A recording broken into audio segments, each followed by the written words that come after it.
ఆ 3 ఎకరాలని కట్నం కింద ఇచ్చారు కదా, ఆడపిల్లలకు నీకు ఎందుకు వస్తుంది, అది కూడా నాకే వస్తుంది, నా పేరు మీదనే రాసిండు మన నాన్న ఇప్పుడు అని గొడవ చేస్తున్నాడు. మా నాన్న చదవచ్చు, సైన్ చేస్తాడు, నాకు ఇచ్చినప్పుడు సైన్ చేసి ఇచ్చాడు.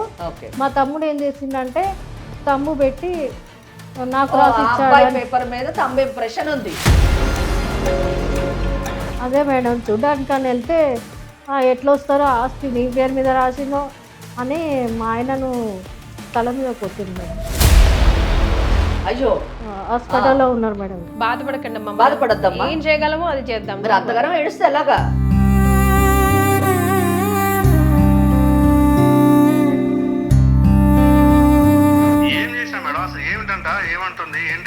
ఆమె ఆస్తి గుంజుకున్నారు ఫస్ట్ పాయింట్. మీకు కూడా రాసిచ్చారని దొంగ సంతకాలు పెట్టుకున్నారంట కదా, సంతకం కాస్త వేలు ముద్ర అయిందట కదా. రాసిచ్చిండు, అయిపోయింది. అప్పుడు భూమి విలువ 5 లక్షలు ఎంతో ఉండేది. అది చెల్లదు, ఏమీ కాదు, ఏదో 10 మనుషులు రాసుకుంటే అయిపోయింది మేడం. అది అదే ఎట్లా ఎలా రాయాలి చెప్పండి, మీరు చెప్పండి ఎలా రాయాలి. అది చెల్లదుగా మేడం. అట్లా అసలు చెల్లేటట్టు రాయిస్తాం మేము. అటెంప్టివ్ మర్డర్ చేసావు, కంప్లైంట్ ఇవ్వలేదు, ఇప్పుడు కంప్లైంట్ ఇప్పిస్తాం. ఆయన బాగా అవుతూ ఉన్నాడు, ఇంకా హాస్పిటల్లోనే ఉన్నాడు. హాస్పిటల్ రికార్డు ఉంది ఎవిడెన్స్గా నువ్వు తల పగిలిగొట్టినట్టు. చావు దగ్గర 100 మంది మధ్యన నువ్వు ఆయన తల పగిలిగొట్టావు కాబట్టి సాక్షులు కూడా ఉన్నారు. అదే నువ్వు కొట్టావు కదా, ఆయన నోరు జారితే నువ్వు నోరు జారు. నీ చెయ్యి ఎందుకు లేసింది?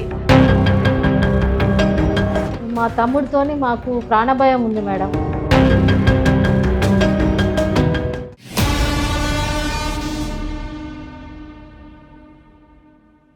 Factory outlet Mukunda jewelleries, KPHP, Somajiguda, Kothapet, Khammam. నమస్తే, మీరు చూస్తుంది సుమన్ టీవీ. నేను మీ కీర్తి. ముకుందా జ్యువెలరీ సమర్పించు లీగల్ అడ్వైస్ కార్యక్రమానికి స్వాగతం. నాతో పాటు అడ్వకేట్ వెంకటేశ్వరి గారు ఉన్నారు. నమస్తే మ్యామ్. మానవ సంబంధాలన్నీ ఆర్థిక సంబంధాలే అయిపోయాయి. ప్రేమ, అనురాగం, ఆప్యాయత ఇవన్నీ వర్డ్స్ లాగానే ఇక ముందు ఉంటాయేమో, వాటి వెనకాల ఉన్న ఫీలింగ్ డెప్త్ ఎవరికి అర్థం కాదేమో అనిపిస్తుంది. ఇప్పుడు పద్మ అనే అమ్మాయి ఇవాళ లీగల్ అడ్వైస్కి వచ్చింది. సొంత తోడబుట్టిన తమ్ముడే ఒక విలన్ లాగా అయిపోయి తన లైఫ్ని, తన ఫ్యామిలీని థ్రెట్లో వేశాడేమో అనిపిస్తుంది. సో డెఫినెట్గా తనకి ఇవాళ లీగల్ అడ్వైస్లో మీ అడ్వైస్ ఇవ్వడం చాలా అవసరం అనిపించింది. So that is where she is here. నమస్తే పద్మ గారు. నమస్తే మేడం. నమస్తే మేడం. మీరు ఏం చెప్పాలనుకుంటున్నారో దాచకుండా అన్ని క్లియర్గా చెప్పండి. నా పేరు పద్మ మేడం. నేను ఇక్కడ హైదరాబాద్లోనే ఉంటాను. నాకు పెళ్ళై 11 సంవత్సరాలు అవుతుంది. మా ఆయన మెడికల్ రిప్రజెంటేటివ్గా చేస్తారు. నాకు 2 పిల్లలు మేడం. అయితే మా అమ్మ వాళ్ళది మహబూబ్ నగర్. నాకు తమ్ముడు, నేను పెళ్ళైనప్పుడు కట్నం కింద మా నాన్న నాకు 3 ఎకరాల పొలం ఇచ్చాడు మేడం. ఇప్పుడు దాని గురించే గొడవలు జరుగుతున్నాయి మా తమ్ముడికి నాకు. ఎందుకు మీకు ఇచ్చేసరిగా 3 ఎకరాలు? అంటే మీ నాన్నగారికి ఎంత ఉండేది? 7 ఎకరాలు ఉన్నాయి మేడం. 7 ఎకరాల పొలం ఉండేది. 7 ఎకరాల్లో 3 ఎకరాలు మీకు ఇచ్చారు. మిగతా 4 ఎకరాలు ఏం చేశారు? మా తమ్ముడికి 3 ఎకరాలు ఇచ్చారు, ఇంకో ఎకరం అట్లా ఉంచారు అంతే. వాళ్ళ పేరు మీద అట్లా వాళ్ళ సెక్యూరిటీ. ఇప్పుడు ఆ ఎకరము అమ్మ నాన్న దగ్గరే ఉంది. అవును, నాన్న లేరు, రీసెంట్ గా 1 మంత్ బ్యాక్ చనిపోయారు.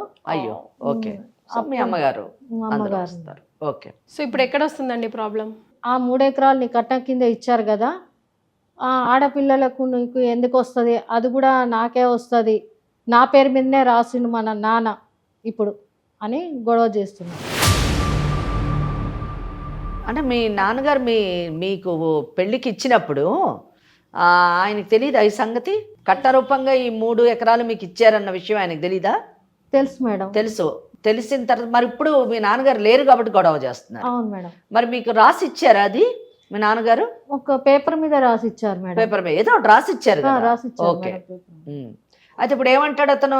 ఇప్పుడు నాకు కూడా రాసి ఇచ్చిన దాని మీద రాసి మా తమ్ముడే వేలిముద్ర వేసేసుకొని అది నాకే రాసి ఇచ్చిన అని చెప్తున్నా. మొత్తం 7 ఎకరాలు ఆయనకే కావాలా?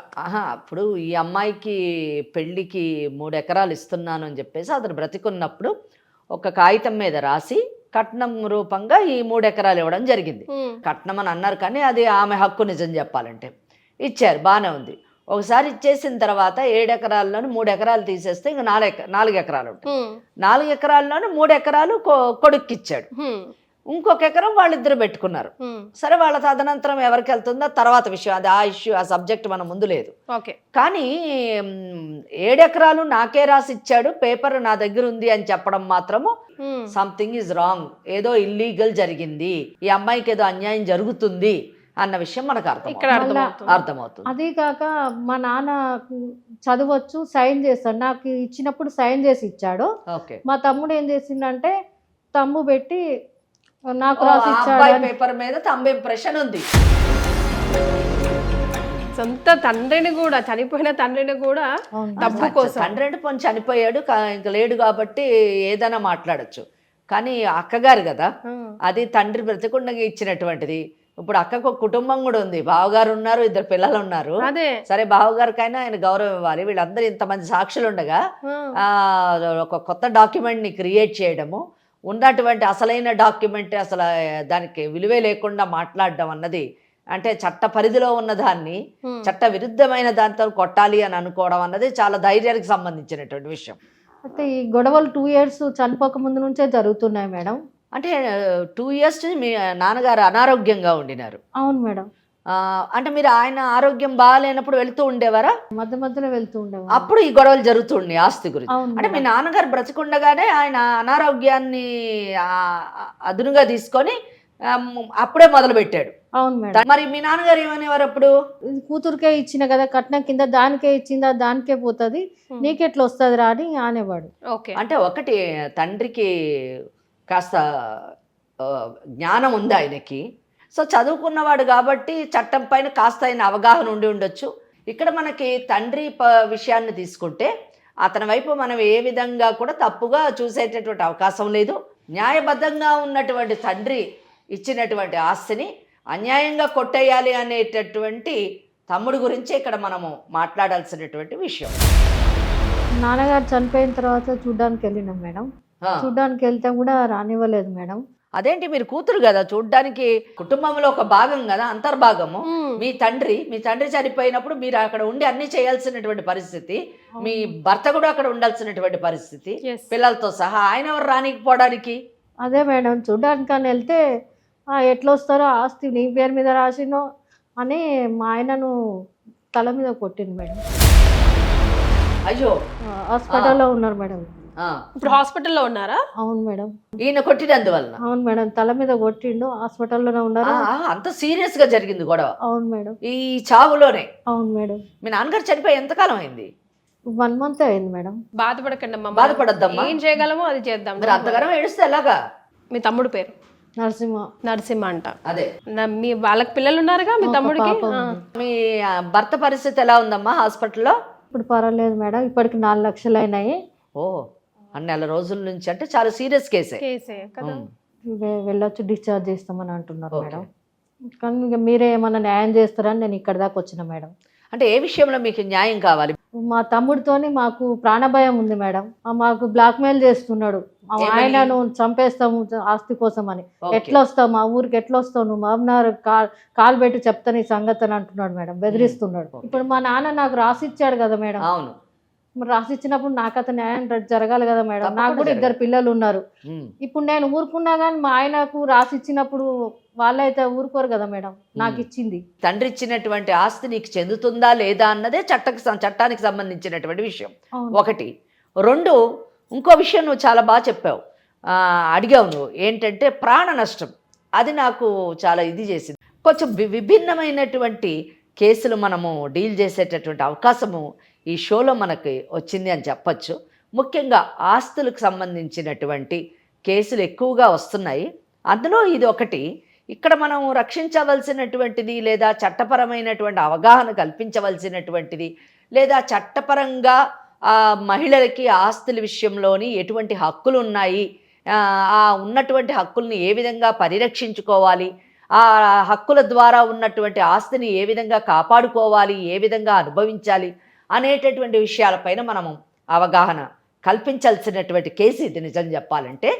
కనుక ఇక్కడ ఈ కేసులోని మరి పద్మ చెప్పిందని మనం నమ్మడానికి, పూర్తిగా నమ్మేటటువంటి పరిస్థితి కాదు. కాబట్టి మనం ఒక్కసారి వాళ్ళ తమ్ముడితో మాట్లాడి ఎందుకు అతను ఆ విధంగా ప్రవర్తిస్తున్నాడు, అన్న విషయాన్ని మనం అతనితో మాట్లాడితే మనకు అర్థమవుతుంది. పద్మ ఫోన్ కలుపుతావా మీ తమ్ముడికి? మీ ఫోన్తో చేయండి మేడం. ఓకే సరే. 9866.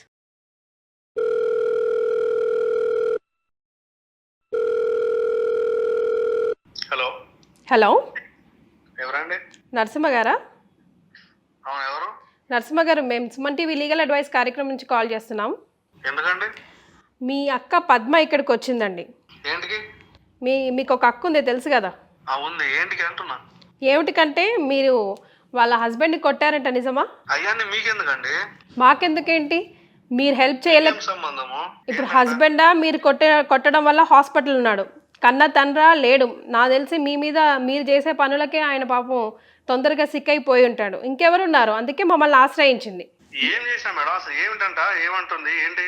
ఆమె ఆస్తి గుంజుకున్నారు ఫస్ట్ పాయింట్. హస్బెండ్ని కొట్టి ఆస్తి గుంజుకున్నానా? మరి మీకు కూడా రాసిచ్చారని దొంగ సంతకాలు పెట్టుకున్నారంట కదా, సంతకం కాస్త వేలు ముద్ర అయిందట కదా. అట్లా చెప్పిందా మీకు? మరి ఏం జరిగింది? నాతో పాటు ఇప్పుడు అడ్వకేట్ వెంకటేశ్వరి గారు కూడా ఉన్నారు, ఆవిడ కూడా అన్ని విషయాలు వింటున్నారు, మాట్లాడండి. మేడం ఏంటంటే పెళ్ళప్పుడు మా నాయన రాసిండు పేపర్ మీద కట్నం పైసలు ఇట్లున్నాయి అని చెప్పి 3 ఎకరాలు అని చెప్పి ఒక పేపర్ మీద రాసిండు, అంతే. రాసిచ్చిండు, అయిపోయింది. అప్పుడు ఆ భూమి విలువ 5 లక్షలు ఎంతో ఉండేది.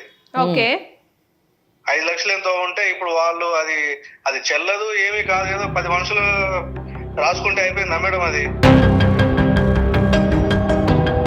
మరి ఎట్లా రాయాలి? ఏమో మరి నువ్వు చెప్పు, ఎలా రాయాలి? మేడం అప్పుడు 5 లక్షలు ఉన్నప్పుడు రాసిండు, నడిచిపోయింది. అదే ఎలా రాయాలి చెప్పండి, మీరు చెప్పండి ఎలా రాయాలి. అది చెల్లదుగా మేడం అట్లా. అసలు చెల్లేటట్టు రాయిస్తాం మేము. నేను వెంకటేశ్వరి అడ్వకేట్ మాట్లాడుతున్నాను. ఇప్పుడు ఏంటి మీ ప్రాబ్లము? మొత్తం మీ నాన్నకున్న 7 ఎకరాలు నువ్వే తీసేసుకుంటావా? కాదు అమ్మా, తీసుకుంటా అంటే ఇప్పుడు వాళ్ళని సాకింది నేనేగా మేడం. నువ్వు సాకేవా? మా అమ్మ నాయన ఎవరు చూసుకున్నారు మేడం? నేనే కదా. అయితే చూసుకుంటే మొత్తం నువ్వే తీసుకుంటావా? మీ అమ్మ నాన్నను చూసుకోవాల్సిన నేనే తీసుకుంటా, ఏం అంటలేను మేడం. మీ వాళ్ళకి మీ పైసలు అమ్మ ఇస్తా మీ అంటున్నా కదా. మీ అమ్మ నాన్నను చూసుకోవాల్సిన పరిస్థితి ఏమీ లేదు. వాళ్ళకు ఉన్నటువంటి ఆస్తిని నీకును మీ అక్కకిని ఇవ్వాల్సినంత ఇచ్చారు. వాళ్ళు 1 ఎకరం పెట్టుకొని ఆ ఎకరం మీద వాళ్ళు బతుకుతున్నారు. నువ్వేంది నువ్వేమీ చూసుకునేది? పోషించాల్సిన అవసరం లేదు. కరెక్టే, బానే ఉంది. వాళ్ళకి రోగాలు ఏమైనా వచ్చినప్పుడు హాస్పిటల్కి ఎవరు తీసుకెళ్ళినారు మేడం? సరే, తీసుకెళ్లాల్సిన బాధ్యత నీది. తీసుకెళ్లాల్సిన బాధ్యత నీది. 7 ఎకరాలు నువ్వు నీకే తీసుకోవాలనుకుంటున్నావా? నేనే ఉట్టిగా అనట్లేదు మేడం. ఆమెకి ఎంతో కొంత సరే. డబ్బులు ఇస్తా అంటున్నా కదా మా అక్కకి. ఎందుకు ఎంతో కొంత నువ్వెందుకు దానం చేయడం? ఆమె ఎంతో తీసుకొని కొంత కూడా కాదు మేడం. ఆ, అది భూమి అప్పుడు మా నాన్న రాసినప్పుడు 5 5 లక్షలు లక్షలు ఉండేది. 5 లక్షలు ఇస్తా 15 అంటావు. లక్షలు. నేను ఇప్పుడు దానికి 2 రెట్లు కల్పిస్తా అంటున్నా కదా. ఇప్పుడు ఎన్ని రెట్లు ఎక్కువైంది అది చెప్పు. ఇప్పుడు దాని కాస్ట్ ఎంత చెప్పు. నువ్వు ఇస్తా అంటుంది 15 లక్షలు, యాక్చువల్గా దాని కాస్ట్ ఎంత?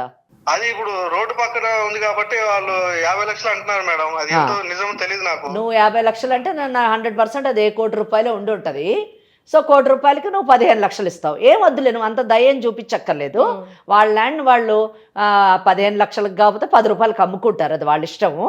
నువ్వు అనవసరంగా ఆ ల్యాండ్లోని కాలు పెట్టడం కానివ్వండి, లేదా ఇది నా ఆస్తి అని చెప్పేసి మీ భావన తల పగలగొట్టావు కదా, ఆ తల పగలగొట్టినప్పుడు ఇమీడియట్ నేనే ఊరికే పాల్గొట్టలే మేడం. ఆయన మాటలు జారినాడు, నేను కోపంలో కొట్టినా అంతే. నాకు ఆయన మీద అంటే పగ కోపంలో లేదు కొడితే ఏమవుతుందో వాళ్ళు చూపించలేదు నీకు. ఇప్పుడు చూపిస్తాము. నువ్వు కానీ ఇప్పుడు సరిగ్గా సెటరేట్ కాకపోతే నువ్వు కొట్టిన దానికి పరిణామాలు ఏ విధంగా ఉంటాయో చట్టపరమైనటువంటి పరిణామాలు మేము చూపిస్తాం. ఒకటి. రెండోది, నువ్వెవరు అసలు? ఆమె తండ్రి చనిపోతే తండ్రి దగ్గరికి రావద్దని చెప్పడానికి నీకేం అధికారం ఉంది? వాళ్ళకి ఇప్పుడు ఆస్తి మీద ఎట్లా అధికారం ఉంటుంది మేడం? ఆయన ఏదో అది ఎలా ఉంటుందో ఇప్పుడు చెప్తాను. నేను మాట్లాడిన దాన్ని నువ్వు విన్న తర్వాత నువ్వేం చెప్పాలనుకుంటున్నావు చెప్పు, నేను వింటాను. నేను మాట్లాడేది నా మాట కాదు. నేను మాట్లాడుతున్నానంటే చట్టం మాట్లాడుతుంది అని అర్థం. చట్టం ఏం చెప్తుందో జాగ్రత్తగా విను. ఆ తర్వాత నీ ఇష్టం ఉన్నట్టు చట్టానికి విరుద్ధంగా నేను వెళతాను అంటే మేమేం చెయ్యాలో అది చేస్తాం. అది కూడా చెప్తున్నాం. అర్థమైందా? నువ్వు వినకపోతే చట్టం ఏంటో చూపిస్తాం. ఓకేనా? వినండి. ఒకటి గుర్తుపెట్టుకో, మీరు మాట్లాడినంతసేపు ఈ ఒక 5-10 నిమిషాలు మాట్లాడారు మీరు. ఈ 5-10 నిమిషాల్లోని మీరు ఒకటే చెప్తున్నారు, మా అమ్మ నాన్నని నేను సాకాను, మా అమ్మ నాన్నకి జబ్బులు వస్తే నేను చూపించాను, మా అమ్మ నాన్నకి గంజి పోసాను, మా నాన్న ఏదో తెల్ల పేపర్ మీద రాస్తే అది చెల్లుబాటు కాదు, 10 మంది ముందు సంతకం పెడితే అయిపోయిందా? 10 మంది ముందు పెడితే కూడా కాదు. 10 మంది ముందు పెడితే కూడా కాదు. ఈయన సంతకం తీసి వేలు ముద్ర పెడితే మాత్రం ఆమోదించాలి. అదే దొంగతనంగా 10 మంది ముందు సంతకం పెడితే అయిపోతుంది. ఈ సంతకం పెడితే అయిపోతుందా ఈ మాట అన్నారు. మళ్ళీనేమో నేను ఏదో కాస్తో కూస్తో ఇస్తాను, దానం చేస్తావు నువ్వు మీ అక్కకి.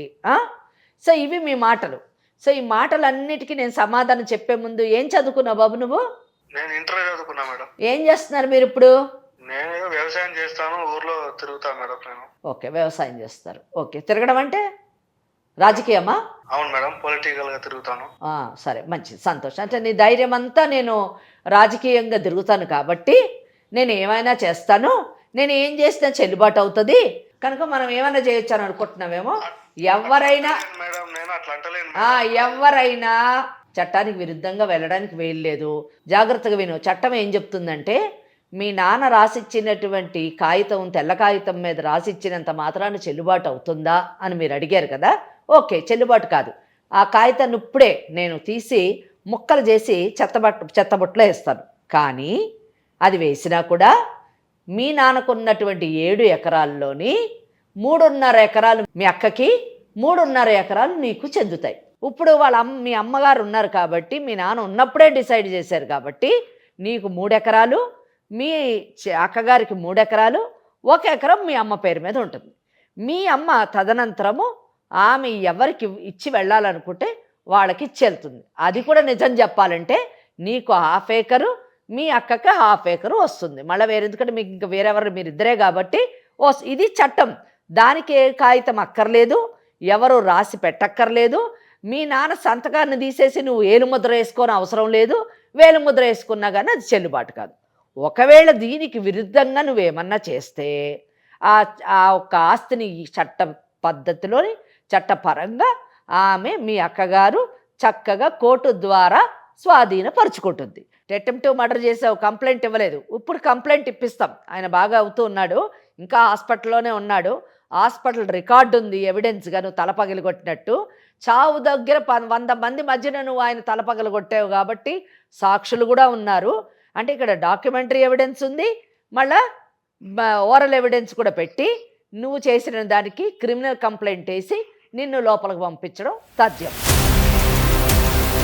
కనుక నువ్వు క్రిమినల్ కేసులోని తిరుగుతూ, అలాగే సివిల్ కేసు వేస్తాము, సివిల్ కేసు చుట్టూ తిరుగుతూ, కోర్టు చుట్టూ తిరుగుతూ నీ జీవితం అయిపోతుంది. ఆమెకి పిల్లలు ఉన్నారు, ఆ పిల్లలిద్దరు దాన్ని అనుభవిస్తారు. అది సెలెక్ట్ చేసుకుంటావా, లేదా మర్యాదగా మీ నాన్నని గౌరవిస్తూ, మీ అక్కని ప్రేమిస్తూ, మీ నాన్న ఇచ్చినటువంటి ఆస్తిని ఆమెకి 3 ఎకరాలు ఆమె అనుభవించేటటువంటి అవకాశం కల్పించి నీ 3 ఎకరాలని నువ్వు చూసుకుంటూ, మీ అమ్మ తదనంతరము 1/2 ఎకర్ మళ్ళా ఆమెకు మర్యాదగా రాసిచ్చావా? సరే, లేని పక్షం నువ్వు సాకాలి, నువ్వు సాకాలి, మీ అక్క కూడా చూస్తుంది. అర్థమైందా? అది తర్వాత డిసైడ్ చేద్దాం. ఇప్పుడు మీ అమ్మని ఇప్పుడు వినో మీ అమ్మని నువ్వు చూడాల్సిన అవసరం లేదు, మీ అక్క చూడాల్సిన అవసరం లేదు. ఆమెకున్న 1 ఎకరం ఆమెకున్నది, ఆమె పోషించుకొని బ్రతకగలదు. నువ్వు ఇప్పుడు ఏమి సేవ చేయట్లేవు. మీ నాన్న ఇచ్చినటువంటి పొలాన్ని వ్యవసాయం చేసుకుంటున్నావు నువ్వు. వాళ్ళ దయ మీద నువ్వు బ్రతుకుతూ పెద్ద మా నాన్నని ఎవరు చూడాలి, మా అమ్మని ఎవరు చూడాలి అని చెప్పేసి మాట్లాడుతున్నావు. సింపతి గెయిన్ చేయడానికి ప్రయత్నించొద్దు. నువ్వేమనుకుంటున్నావంటే మా అక్క చెప్పుకుంది మేడం, నువ్వు ఇవ్వద్దు, నువ్వెవరు ఇవ్వడానికి, చెల్లుతుందో చెల్లదో కోర్టు చదువు. అలాగే ఉండు, నువ్వు అలాగే ఉండు. ఫస్ట్ నిన్ను 24 గంటల అటెంప్ట్ మర్డర్లో నిన్ను అరెస్ట్ చేయించి, అదే నువ్వు కొట్టావు కదా, ఆయన నోరు జారితే నువ్వు నోరు జారు. నీ చెయ్యి ఎందుకు వేసింది? ఆయన నోరు జారితే నువ్వు నోరు జారాలి. నువ్వు చెయ్యి ఎందుకు లేసి ఆయన తల పగలు కొట్టావు? బిల్లు ఉంది అక్కడ, ఆయన హాస్పిటల్లో ఉన్నాడు, రిపోర్ట్ ఉంది. నువ్వు ఫస్ట్ నువ్వు ఇమీడియట్ గా నేను ఇప్పుడే కంప్లైంట్ రెడీ చేసిస్తాను, కన్సర్న్ పోలీస్ స్టేషన్ లో కంప్లైంట్ ఇచ్చి ముందు అరెస్ట్ చేయించిన తర్వాత సివిల్ సూట్ వేసి నీ ప్రాపర్టీ నువ్వు తీసుకో. అర్థమైందా? ఎవడొచ్చింది ఆ పొలంలో ఎవడు అడుగు పెడతాడో చూస్తాను నేను. అర్థమైందా? చూద్దాం. మరి నువ్వు చాలా ఎక్కువ మాట్లాడుతున్నావు. నువ్వేం మాట్లాడుతున్నావు నాకు అర్థమైంది. నువ్వు ఏం సింపతి గెయిన్ చేయాలనుకుంటున్నావంటే ఆడపిల్లలకి వినో, వాళ్ళని చంపాలి, వాళ్ళని చేయాలనుకుంటే ఆడపిల్లలకి ఆస్తులు ఇచ్చేస్తున్నారు, కట్న రూపంలో ఇచ్చేస్తున్నారు. తల్లిదండ్రులని మగపిల్లలు చూసుకోవాలి, ఆడపిల్లల ఆస్తులు ఎత్తుకొని పోతారా అన్నది నీ బాధ. లేదు, చట్టం ఏం చెప్పిందంటే, సుప్రీంకోర్టు ఏం చెప్పిందంటే ఆస్తులతో పాటు బాధ్యతలు కూడా ఇచ్చింది ఆడపిల్లలకి. ఆస్తులు తీసుకున్న ఆడపిల్లలు అవసరమైతే అమ్మా నాన్నని చూస్తారు. భరణం ఇవ్వాల్సిన పరిస్థితి వస్తే ఆడపిల్ల కూడా ఇస్తుంది. అర్థమైందా? కనుక ఈ తెలివితేటల మాట అన్ని మాట్లాడద్దు. నీ కేసులో అది వర్తించదు. కనుక నువ్వు మర్యాదగా నేను చెప్పింది ఫాలో అయ్యి ఆమె పొలం ఆమెకి ఇచ్చేసి ఆమె ఏం చేసుకుంటుందో, అమ్ముకుంటుందో, దున్నుకుంటుందో, ఆమె ఏం చేసుకుంటుందో చేసుకొని ఇవ్వాలి. లేని పక్షంలో ఇప్పుడే 24 అవర్స్లో మేము కంప్లైంట్ ఇచ్చి ముందు మీ బావ మీద చేసిన అటెంప్ట్ సంగతి చూస్తాం మేము. అర్థమైందా? ఇప్పుడు మాట్లాడు. నువ్వు ఇంకా ఇప్పుడు నాతో మాట్లాడద్దు. ఇక ఫైనల్గా ఏమంటావు?